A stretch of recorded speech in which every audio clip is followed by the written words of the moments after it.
नमस्कार दोस्तों, यह है एनसीईआरटी की कक्षा 6 की पाठ्य पुस्तक है।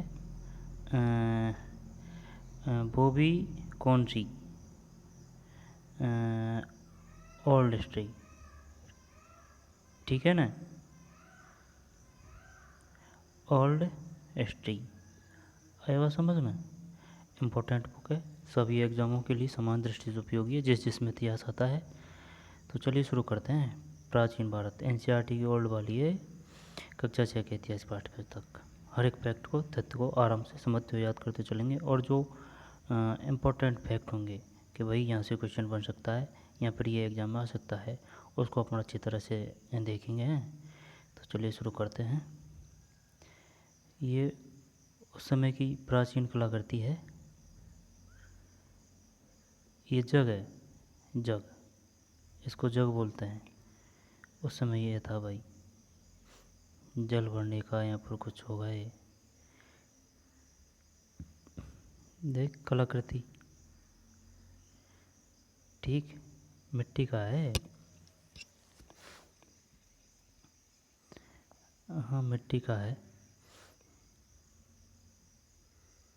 ये बच्चे की मूर्ति है। प्राचीन भारत, रोमिला थापर की है।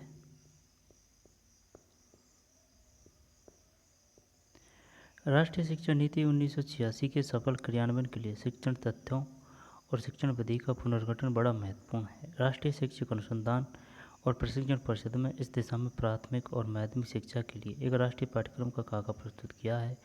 शिक्षा के विभिन्न स्तरों पर विभिन्न विषयों में पाठ्यक्रम निर्देशिका तथा कई विषयों के लिए विस्तृत पाठ्यक्रम भी तैयार किए गए हैं। नई पाठ्य पुस्तकों तथा अन्य शिक्षण सामग्री को एक सुनिश्चित समानांतर प्रकाशित किया जा रहा है। यह पाठ्य पुस्तक नई श्रृंखला की पाठ्य पुस्तकों और अन्य शिक्षण सामग्रियों के अंतर्गत पहली पुस्तक है।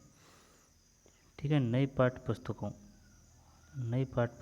तथा अन्य शिक्षण सामग्री को एक सुनिश्चित समयानुसार प्रकाशित किया जा रहा है। यह पाठ्य पुस्तक नई श्रृंखला की पाठ्य पुस्तकों और अन्य शिक्षण सामग्रियों के अंतर्गत पहली पुस्तक है।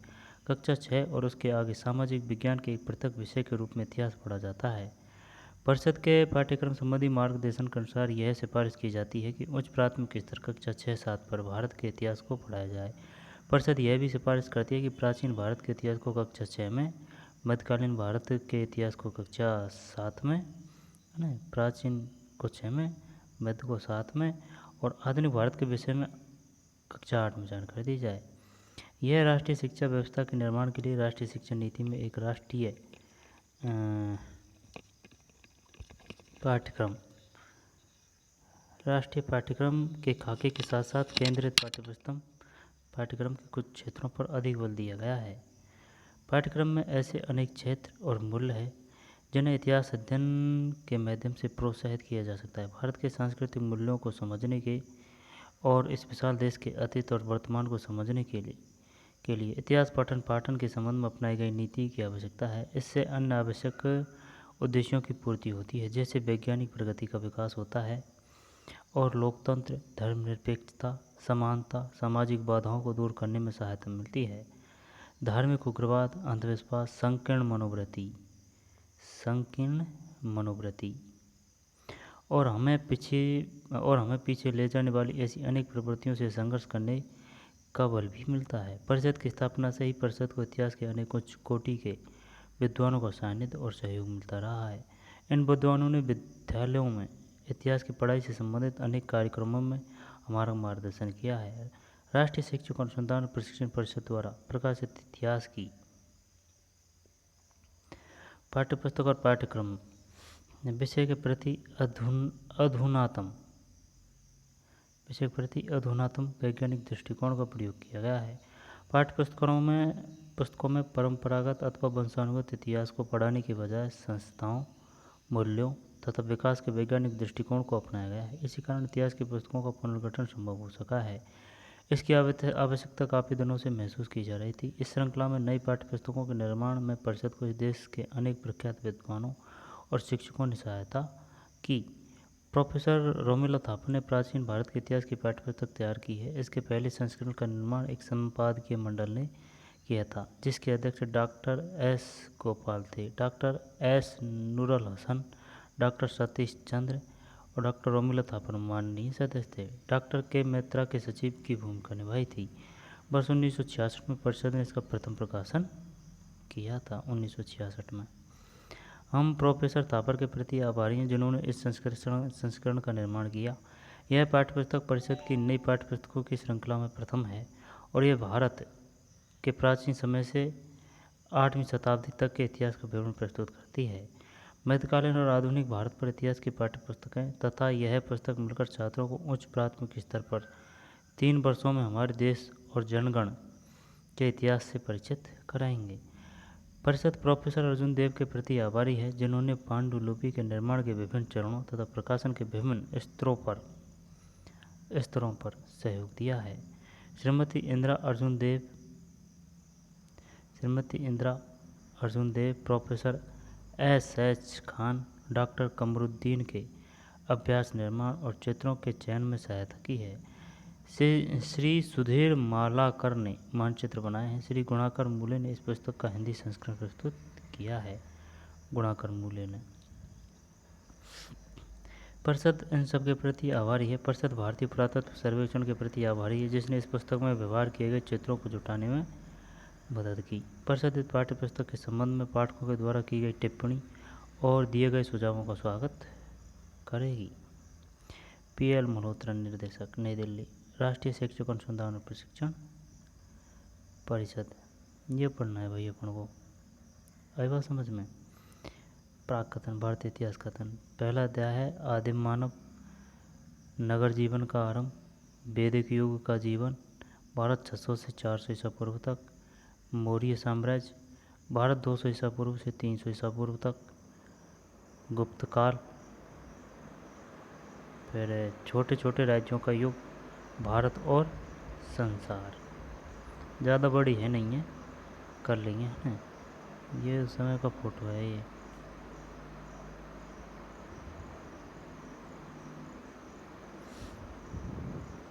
ये उस समय का फोटो है भाई।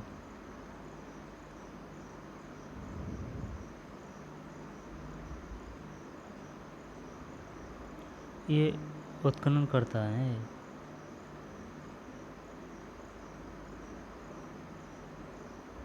नागार्जुन कोंडा में एक रंगभूमि, एम्फी थिएटर के अवशेष। नागार्जुन कोंडा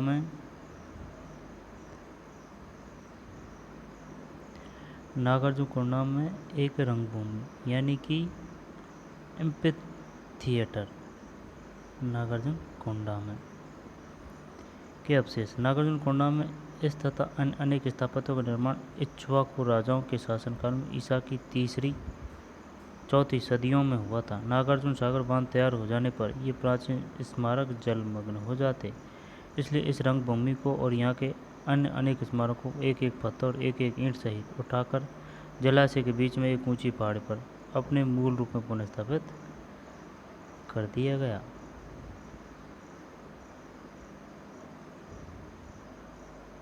नागार्जुन कोंडा में भूमिका, ठीक, भारतीय इतिहास का अध्ययन भूमिका है। तुम्हारे मन में अक्सर सवाल उठता होगा कि तुम इतिहास क्यों पढ़ते हो। गुजरे हुए ज़माने को समझने का एक रास्ता है इतिहास का अध्ययन। इतिहास में यह समझाने का प्रयास किया जाता है कि हमारे पूर्वजों का जीवन किस तरह का था, उन्होंने किन दिक्कतों का सामना करना पड़ता था और वे उन दिक्कतों को किस प्रकार हल करते थे।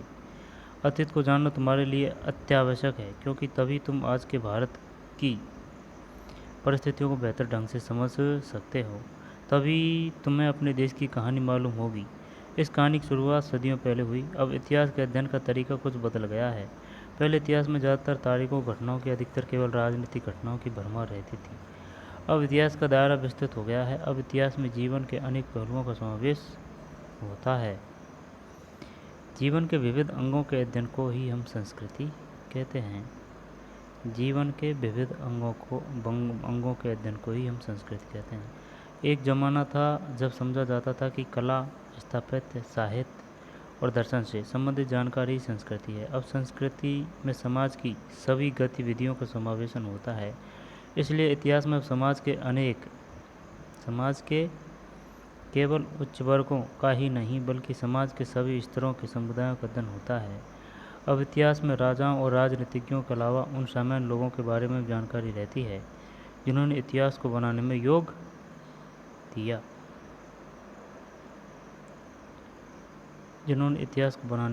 इतिहास में कला और स्थापत्य का भारतीय भाषाओं के विकास का इतिहास में कला और स्थापत्य का भारतीय भाषाओं के विकास का साहित्य तथा धर्मों का अध्ययन होता है। अब वो पूछ सकते हैं यहाँ से, ये बताइए कि इतिहास में किसका अध्ययन होता है? कला का और स्थापत्य का, भारतीय भाषाओं के विकास का, है ना, साहित्य का तथा धर्मों का अध्ययन होता है। ये बताइए साहित्य का अध्ययन क्या इतिहास में आएगा या फिर इतिहास में होता है या नहीं होता है? सबका अध्ययन होता है इतिहास में। इतिहास का मतलब है वर्तमान से जो पीछे है वो इतिहास है। अब हम और उसमें सबका अध्ययन होता है। अब हम केवल यह नहीं देखते कि समाज के कुलीन वर्गों में क्या होता था, बल्कि निचले स्तरों के लोगों के कार्यों और रुचियों को भी जानने का प्रयास करते हैं। इससे इतिहास का अध्ययन अधिक दिलचस्प हो जाता है और हम अपने समाज को काफ़ी बेहतर ढंग से समझ सकते हैं। कुलीन और सामान्य स्तर के जिन लोगों से हमारा समाज बना है वे सभी आरंभ में भारत के मूल निवासी नहीं थे। उनमें से बहुत से बाहर से आकर भारत में बस गए। यहाँ उन्होंने शादियाँ की, यहाँ के लोगों में वे घुल मिल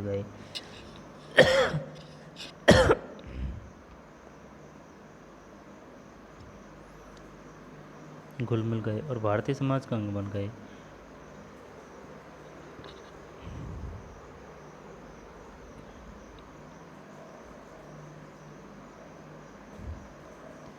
और भारतीय समाज का अंग बन गए। इसलिए नाना प्रकार के लोगों के कारण हमारे देश में नाना प्रकार के धार्मिक कृत्य, बोलियां और रीति रिवाज।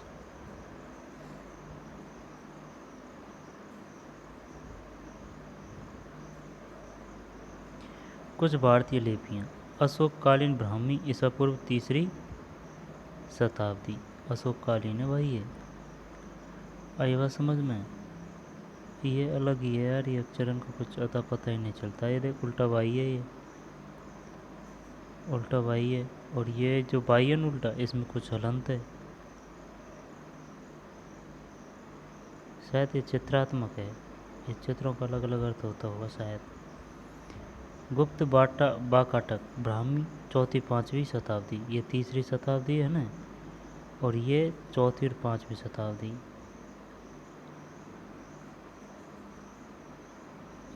इसमें भी कुछ अलग सा ही है, ठीक। मध्य एशिया की प्रभाई ब्राह्मी 5वीं-6वीं शताब्दी। मध्य एशिया की 3री, 4वीं, 5वीं है ना, फिर 5वीं, 6वीं, फिर शारदा। बुट्टलुत्तु 8वीं शताब्दी।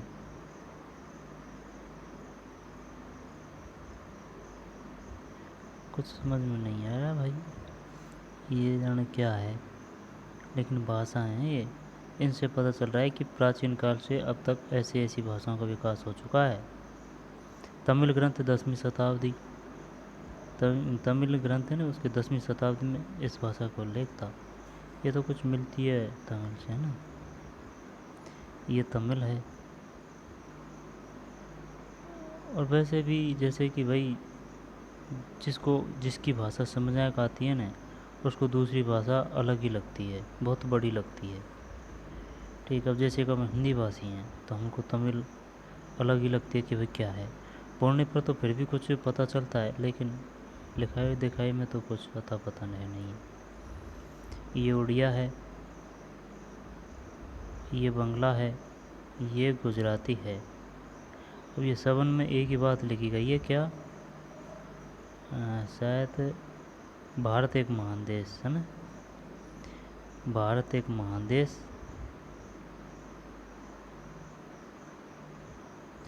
ये तिब्बती में है। ये गुजरात में। भारत एक महान देश है ना। ये बंगला में है, ये उड़िया में है, ये तमिल में है। ये 10वीं ग्रंथ, तमिल ग्रंथ 10वीं शताब्दी।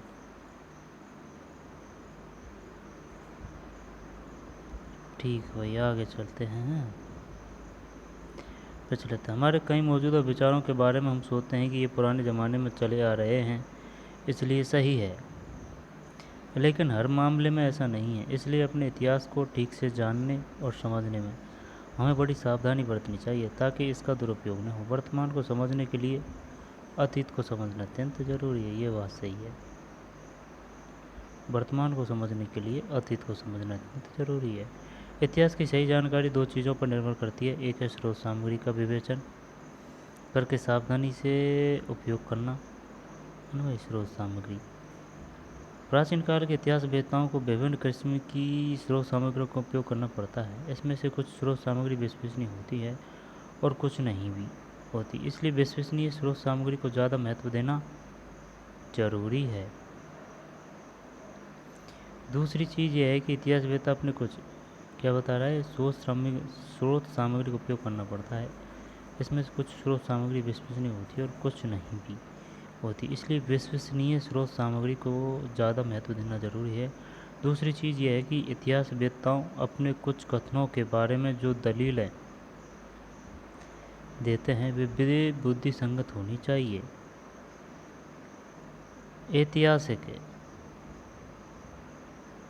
ऐतिहासिक घटनाओं के पीछे कुछ न कुछ कारण होते हैं। इन कारणों की पूरी जांच पड़ताल होनी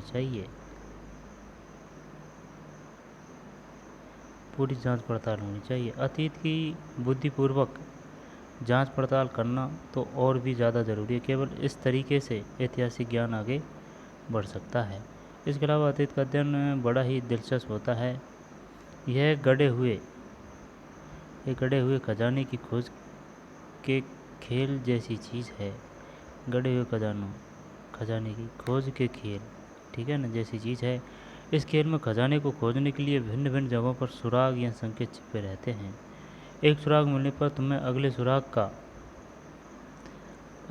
का पता चल जाता है। इस प्रकार धीरे धीरे आगे बढ़ते हुए अंत में तुम खजाने तक पहुंच जाते हो। इतिहास के मामले में खजाने का अर्थ है यह जानना कि तुम्हारे जन्म के काफ़ी पहले दुनिया में। इतिहास के मामले में खजाने का अर्थ है यह जानना कि तुम्हारे जन्म के काफ़ी पहले दुनिया में और हमारे देश में क्या क्या घटित हुआ है। भारत के अतीत की शुरुआत 1000 साल पहले हुई। हमारे पूर्वजों ने अपने पीछे जो चीज़ें छोड़ी उनमें से हमें अतीत के बारे में जानकारी मिलती है। नदी के अतीत के बारे में हमें लिखित और मुद्रित दस्तावेजों से जानकारी मिलती है। किससे? लिखित और मुद्रित नदी के इतिहास के बारे में। जब हम छपाई का ज्ञान नहीं था उस युग के हमें कागज़ पर हाथ से लिखे हुए लेख या ग्रंथ मिलते हैं, परंतु उससे भी पहले के युग में जब कागज़ नहीं बना था, लेख और ग्रंथ ताड़पत्रों, भोजपत्रों, ताम्रपत्रों, ठीक है ना। ताड़ वृक्ष का पत्र है ना। भोज भी एक वृक्ष का पत्र होता है और ये तांबे का पत्र लेके जाते थे। कभी कभी लेख बड़ी शिलाओं, खम्भों, पत्थरों की दीवारों या मिट्टी तथा पत्थर के छोटे फलकों पर भी उकेरे जाते थे। अतीत में और अधिक पीछे एक ऐसा भी समय था जब लोग लिखना भी नहीं जानते थे। प्राचीन काल के उन लोगों के जीवन के बारे में हमें जानकारी उन चीज़ों से मिलती है जो वे छोड़ गए हैं, जैसे उनके मिट्टी के बर्तन यानी कि मृत भांड।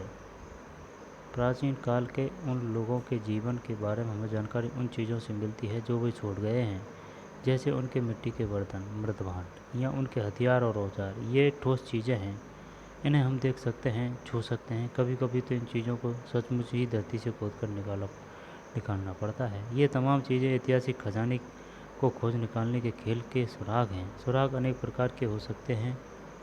सबसे ज़्यादा उपयोग हस्तलिपियों का होता है। हस्तलिपियाँ उन पुस्तकों को कहते हैं जो ताड़पत्रों या भोजपत्रों या कागज़ पर लिखी गई है। किसे कहते हैं हस्तलिपियाँ?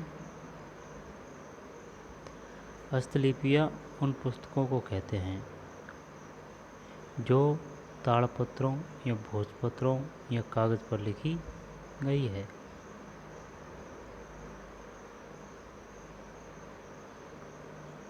ताड़पत्रों, भोजपत्रों या कागज़ पर लिखी गई है। आमतौर पर कागज़ पर लिखी हुई हस्तलिपियाँ ही अधिक मिलती है, यद्यपि ये उतनी पुरानी नहीं होती जितनी कि ताड़पत्रों या भोजपत्रों पर लिखी हुई पुस्तकें। ये ज़्यादा पुरानी पुस्तकें जिन भाषाओं में लिखी गई है उनमें से कुछ भाषाएं आज हमारे देश में नहीं बोली जाती, जैसे पाली और प्राकृतिक भाषाएं। हाँ, सही बात है। दूसरी अनेक पुरानी पुस्तकें संस्कृत और अरबी भाषा में हैं। आएगा समझ में?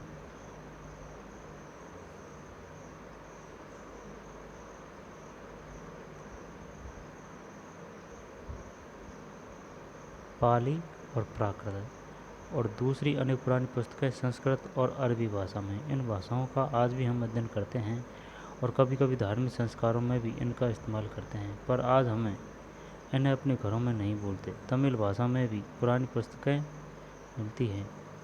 दक्षिण भारत में बोली जाने वाली इस तमिल भाषा में काफ़ी पुराना साहित्य मिलता है। ये सब शास्त्रीय भाषाएं कहलाती है। दुनिया के अनेक भागों का इतिहास विभिन्न शास्त्रीय भाषाओं में लिखा मिलता है। प्राचीन यूरोप में पुस्तकें प्राय यूनानी, ग्रीक और लैटिन भाषा में लिखी जाती थी। प्राचीन यूरोप में पुस्तकें यूनानी है ना। जब यूनानी में आ रहा है कौन कौन सी आ रही है यूनानी में, देख। यूनानी में ग्रीक बोल दे, यूनानी बोल दे, एक बात है। और लैटिन भाषा में लिखी जाती थी। पश्चिम एशिया में पुस्तकें, ये बताइए, प्राचीन यूरोप में पुस्तकें किस भाषा में लिखी जाती थी? यूनानी और लैटिन भाषा में। किसकी बात कर रहे हैं अपन? यूरोप की बात कर रहे हैं। आई बात समझ में? यूरोप की बात कर रहे हैं। ठीक है भाई।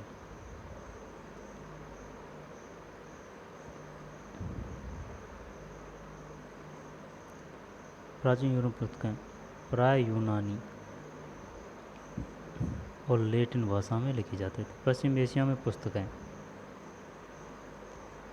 पश्चिम एशिया इधर है ना। पश्चिम एशिया में पुस्तकें अरबी तथा हिब्रू भाषा में और प्राचीन चीन में शास्त्रीय चीनी भाषा में लिखी जाती थी। अब वो यहाँ से पूछ सकता है, क्वेश्चन समझ पे आधारित आएगा। ये बताइए, पश्चिम एशिया में प्राचीन समय में पुस्तक किन भाषा में लिखी जाती थी? शानदार ऑप्शन देगा वो। आएगा समझ में? अरबी और हिब्रू पश्चिम एशिया की बात है, और यूरोप की बात है वो यूनानी, ग्रीक और लैटिन भाषा में, और चीनी शास्त्रीय चीन में। शास्त्रीय भारत के हस्तलिखित पुस्तकें जिन लिपियों में लिखी गई है वे हमारी आज की लिपियों से काफ़ी मिलती जुलती है। संस्कृत की अधिकतर पुस्तकें देवनागरी लिपि में लिखी गई है। देवनागरी लिखी इन पुस्तकों को तुम पढ़ तो सकोगे, परंतु जब तक तुम्हें संस्कृत भाषा का ज्ञान नहीं होगा तब तक नहीं समझ पाओगे कि इन पुस्तकों में क्या लिखा हुआ है। लेकिन 2000 साल पहले की लिखावट काफ़ी भिन्न रही है। 2000 साल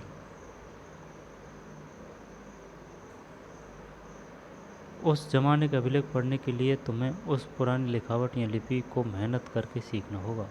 उस अधिक प्राचीन लिपि में लिखी गई हस्तलिपियाँ आज नहीं मिलती, पर उस ज़माने के अभिलेख आज भी मिलते हैं। पत्थर की सतह या धातु के पत्रों पर जो लेख उकेरे जाते हैं उन्हें शिलालेख या अभिलेख कहते हैं।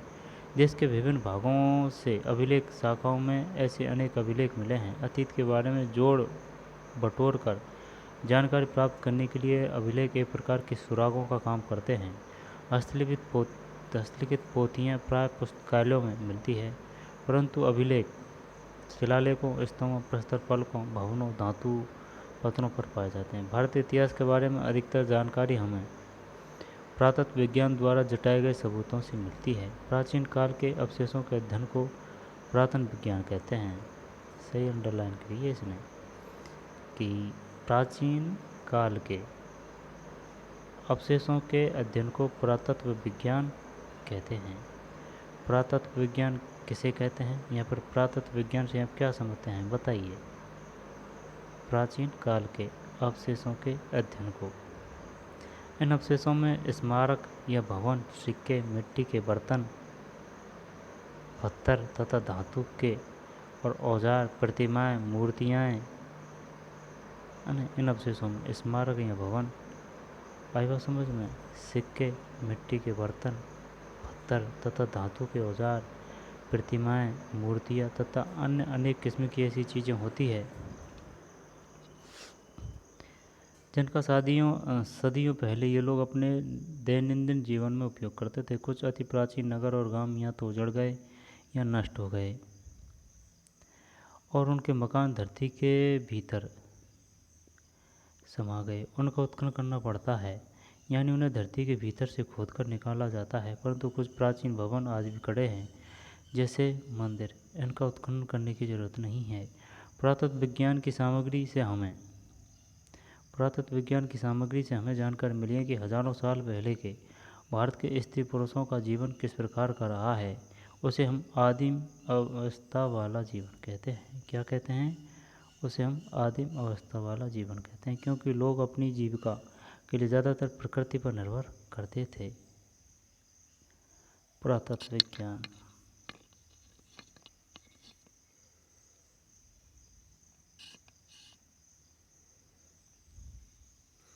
ज़्यादातर प्रकृति पर निर्भर करते थे।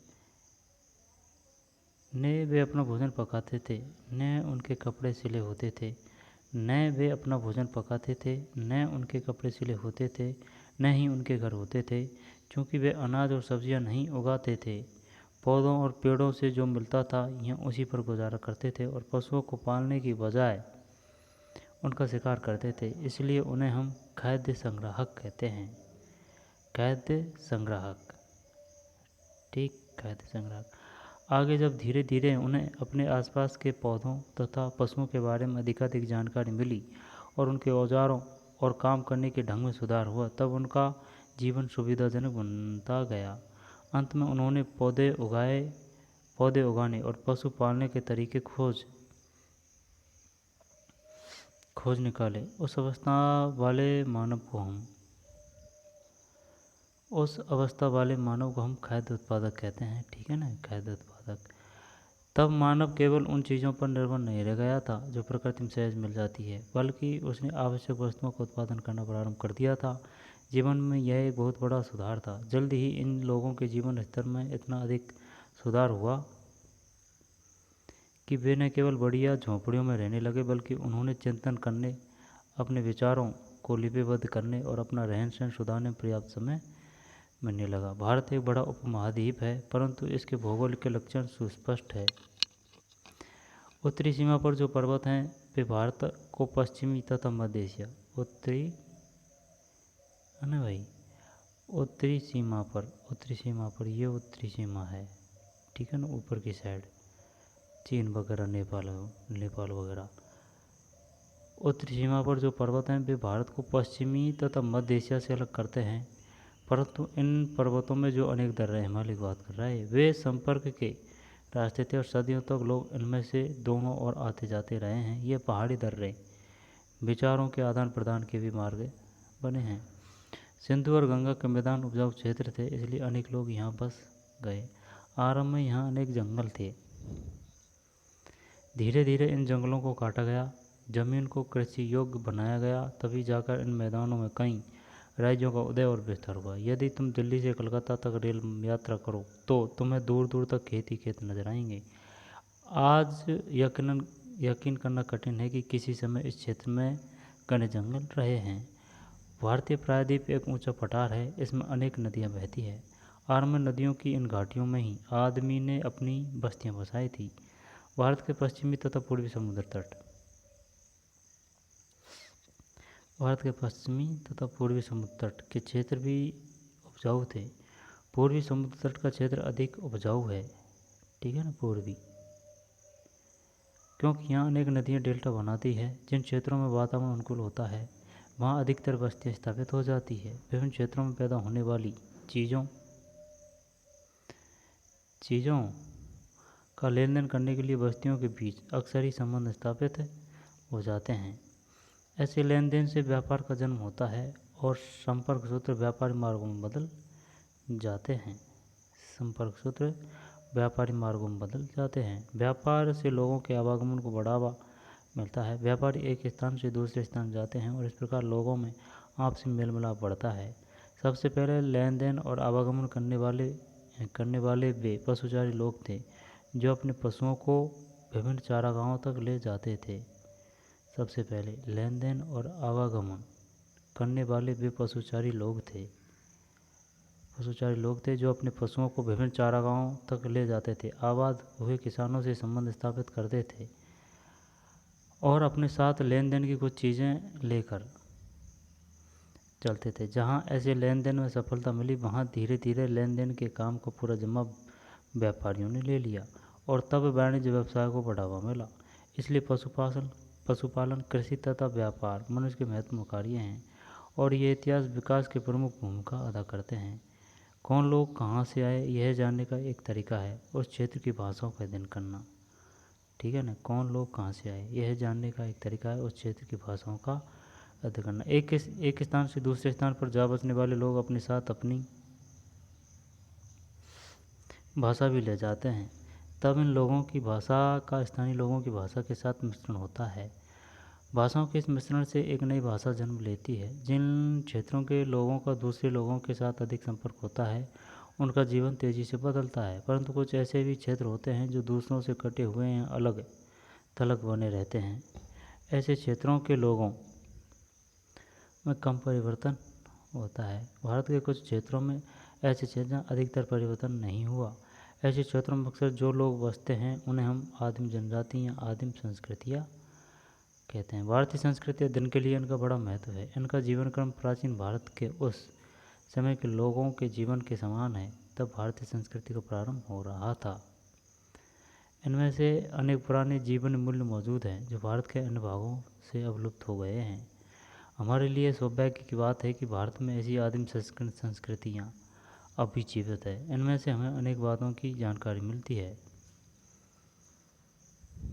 ठीक। अब आएगा भाई साहब अध्याय फर्स्ट, आदिम मानव। आई बात समझ में? तो इसको अलग ही वीडियो में पढ़ेंगे हैं।